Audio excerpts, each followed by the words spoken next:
Everyone, this is Vandana ma'am और आज मैं आप लोगों को सिखाने जा रही हूँ राइट्स ऑफ पार्टनर। तो step by step rights of partner समझेंगे। फर्स्ट पॉइंट बोलता है कि every partner has the right to participate in the management.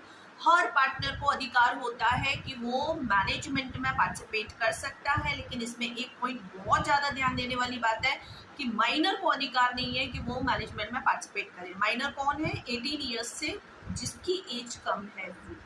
इसके बाद आता है right to be consulted about the business matter. Second point बोलता है कि बिजनेस मैटर में कंसल्ट करने का अधिकार है, बिजनेस मैटर को डिस्कस कर सकते हैं। तीसरा पॉइंट बोलता है कि inspect the books of account. Her partner को अधिकार है कि वो बुक्स ऑफ अकाउंट को इंस्पेक्ट करे, जांचे।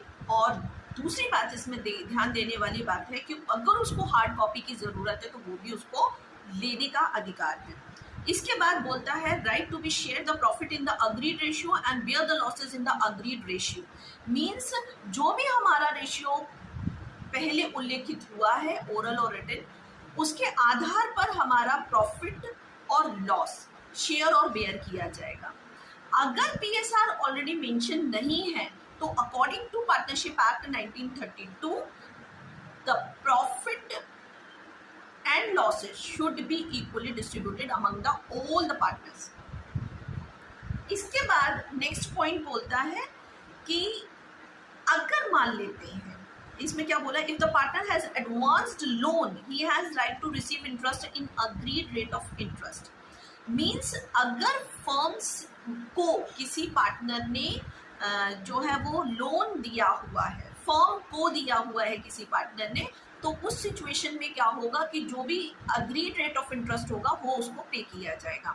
बट अगर ये agreed rate of interest mention नहीं है अग्रीमेंट में, तो उस स्थिति में पार्टनरशिप एक्ट 1932 स्टेट करता है कि 6% rate of interest should be given to the partner जिसने लोन फर्म को दिया है।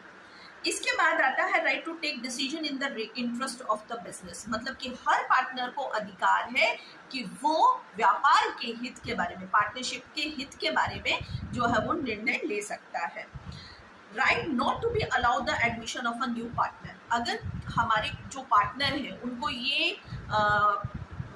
वो ये नहीं चाहते कि कोई और अब नया पार्टनर जो है हमारी फर्म में आए और वो अब एंटर करे, वो हमारा पार्टनर बने, तो उस सिचुएशन में उनको ये अधिकार है कि वो इसके लिए अपना ऑब्जेक्शन दिखा सकते हैं। और इसके बाद एक नोटिस देने के बाद, रिटायरमेंट की बात करें तो एक नोटिस देने के बाद रिटायरमेंट लिया जा सकता है। तो these are the right of the partners. I hope कि आपको समझ में आया होगा। Thanks for